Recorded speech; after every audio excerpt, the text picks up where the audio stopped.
गांव धनपुर की सुबह बड़ी प्यारी थी। मुर्गे कुकड़ू कर रहे थे और औरतें चौके में चूल्हे पर रोटियां सेक रही थी। इसी गांव में रहती थी शकुंतला देवी। उम्र लगभग 55 साल, पर चेहरे पर अभी भी तिखापन ऐसा कि सामने वाला पसीना पसीना हो जाए। अरे भैया, शकुंतला तो ऐसी है कि भगवान भी उसके घर जाने से पहले 100 बार सोचते हैं। हाँ भैया, पता नहीं कैसे शकुंतला इतना खड़ूस औरत है और शकुंतला का बेटा इतना सीधा साधा है। पता नहीं शकुंतला को क्या हुआ है। अरे भाई, छोड़ो उनकी बात, हमें उन सब से क्या लेना देना है। और शकुंतला का बेटा था राजेश, जो बड़ा ही सीधा साधा और समझदार था। और एक बेटी थी नंदिनी, जिसे गांव वाले हरामी नंद कहने लगे थे, क्योंकि उसके मुंह में कभी मीठा शब्द नहीं निकलती थी। एक दिन खबर आई, राजेश की शादी तय हो गई है। गांव की औरतें फुसफुसाने लगी। देखना, अब शकुंतला की बहू क्या बेचारी निकलेगी। अब सांस ऐसे है तो बहू देखो कैसे निकलती है। अरे बहन, जब सांस ही ऐसे है तो बहू वैसे क्यों नहीं रहेगी। शादी धूमधाम से हुई। राजेश की दुल्हन बनी सुनैना, सुंदर, भोली और शालीन। जब पहली बार घर आई तो शकुंतला देवी ने उसे सिर से पांव तक देखा और होठों को तिरछा करके बोली, ज्यादा गोरी तो नहीं है, पर चलो भगवान की मर्जी, कोई बात नहीं।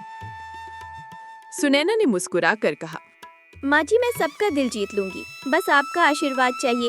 एक बार आप मुझे आशीर्वाद दे दीजिए। पर शकुंतला ने झट जवाब दिया, दिल जीतने की नहीं, घर संभालने की बात करो बहू। हमारे यहाँ बातों से नहीं, काम से इज्जत मिलती है। माँ, अब बस कीजिए ना, अभी तो बेचारी आई हुई है, कम से कम अंदर तो जाने दो, अभी तो नई नई शादी हुई है ना। तू चुप रह, शादी के बाद सब मर्दों की अक्ल घुटने में चली जाती है, मुझे सब पता है। गांव की औरतें कहने लगी, अब देखना, इस घर में रामायण से ज्यादा ड्रामा चलेगा, अब तो एक नया महाभारत शुरू होगा। सुनैना सुबह सुबह उठकर घर का सारा काम करती, झाड़ू पोछा, गाय दूध, चूल्हा, खाना, सब कुछ। पर शकुंतला को कभी कुछ ठीक नहीं लगता। वो हर समय ताना देती, बहू ये क्या खाना बनाया है, नमक ज्यादा है, तुम्हें ठीक से खाना बनाना नहीं आता क्या। शकुंतला अपने बहू को हमेशा चिल्लाती रहती थी, और जब गांव की कोई औरत सुनैना की तारीफ करती तो शकुंतला जल जाती। अरे शकुंतला, तुम्हारी बहू तो इतना अच्छा काम करती है। अरे तुम्हें क्या पता, ये बहू मनहूस है, मनहूस। जिस दिन से आई है घर में सुख चैन ही नहीं है, पता नहीं कहाँ से मनहूस लोग आ जाते हैं। सुनैना की कानों तक सब बात पहुँचती, पर वो मुस्कुराकर सब सह लेती। हे भगवान, शायद मेरा ही कोई कसूर होगी, मैं कोशिश करूंगी सब ठीक करने की। इसी बीच नंदिनी मायके आ गई। क्यों आई? क्योंकि उसे अपनी माँ से मिलकर बहू को परेशान करने का नया मजा लेना था। वो आते ही बोली, माँ, ये नई बहू तो बड़ी चालू लगती है, देखना 2 दिन में तू भी उसके पैर दबाने लगेगी। हट पगली, मैं शकुंतला देवी हूँ, किसी बहू के आगे झुकना तो दूर, मैं उसे नाच नचा दूंगी। बस माँ, मैं तेरे साथ हूँ, अब इसे मजा चखाते हैं। और फिर शुरू हुआ सास नंद का खेल। कभी वे जानबूझकर रसोई में नमक बदल देती, कभी दाल में मिर्च ज्यादा डाल देती और फिर कहती, देखो माँ, बहू ने तो खाना बिगाड़ दिया, बताओ मैं क्या करूँ। सुनैना चुपचाप सब सुनती रहती। एक दिन तो उन्होंने हद पर कर दिया। गांव की औरतों के बीच अफवाह फैला दी, इस बहू के कदम पड़ते ही हमारे घर की गाय बीमार पड़ गई, ये मनहूस है, मनहूस। गांव में चर्चा फैल गई। अरे सुनते हो भाई, शकुंतला की बहू मनहूस निकली। अरे भाई, जैसे शकुंतला है वैसे भी उसकी बहू भी है, दोनों की जोड़ी सही है, अब आएगा मजा। राजेश ने ये सुना तो उसका खून खौल उठा। वो बोला, माँ, आप और नंदिनी दीदी बहू पर इल्जाम क्यों लगा रही हैं? वो सुबह से रात तक आपके लिए काम करती है और आप लोग उसके बारे में इतना अनाप शनाप बकते रहते हो। तेरे सिर पर इस मनहूसनी का जादू चढ़ गया है बेटा, देखना एक दिन ये तुझे भी बर्बाद कर देगी। राजेश शांत स्वर में बोला, माँ, जादू अगर किसी ने किया है तो आपके लालच और गुस्से का है। नंदिनी बीच में कूद पड़ी, वाह जीजा जी, अब तो माँ को भी सुनाने लगे।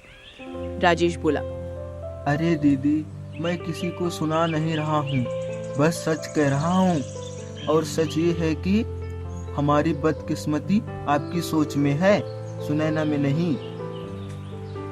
एक दिन गांव के चौधरी ने घोषणा की, जो भी गांव में सबसे अच्छा दूध देगा उसे इनाम मिलेगा, 100 रुपए और एक नई गाय, वह भी तुरंत। शकुंतला की आंखें चमक उठी। अगर हमारे घर की गाय जीत जाए तो मजा आ जाए, और हमें एक गाय और मिल जाएगी।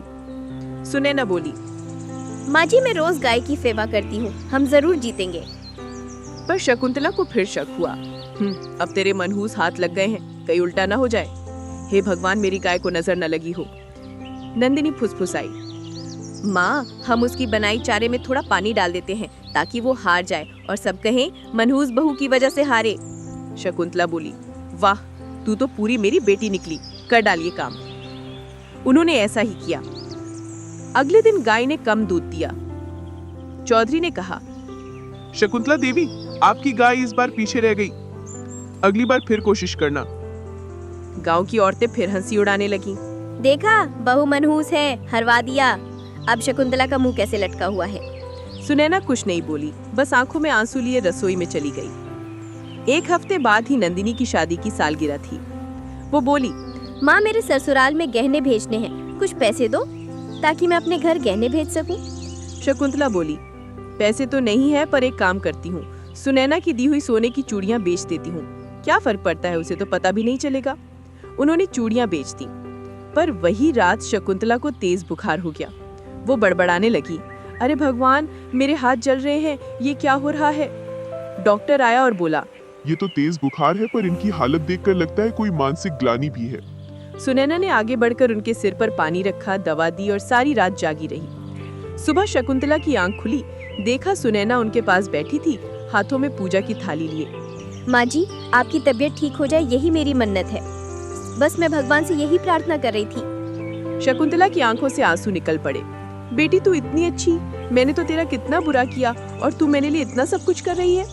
अगले दिन शकुंतला ने सबके सामने स्वीकार किया, गांव वालों, मैंने अपनी बहू पर झूठे इल्जाम लगाए, मैंने उसके चारे में पानी मिलाया, उसकी चूड़ियां बेची और उसे मनहूस कहा, लेकिन असली मनहूस मैं निकली।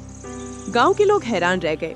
सब बोले, अरे वाह, सुनैना जैसी बहू हर घर में होनी चाहिए। नंदिनी मुंह नीचे करके चुप खड़ी थी। राजेश ने कहा, अरे माँ कोई बात नहीं, जब गलती मान ली तो सब माफ है। अब चलिए हम सब मिलकर नए सिर से शुरुआत करते हैं। शकुंतला ने सुनैना के पैर छुए। बेटी तूने जो सिखाया वो दुनिया का सबसे बड़ा सबक है। सुनैना बोली, माँ जी, माँ तो माँ होती है, चाहे जितना डांटे प्यार तो दिल में ही रहता है। सीख, लालच और झूठ हमेशा इंसान को नीचे गिराते हैं। सच्चाई, धैर्य और प्यार से ही रिश्ते जीत जाते हैं। किसी को मनहूस कहना पाप है, असली मनहूस वो होता है जो दूसरों के दिल को दुखाए।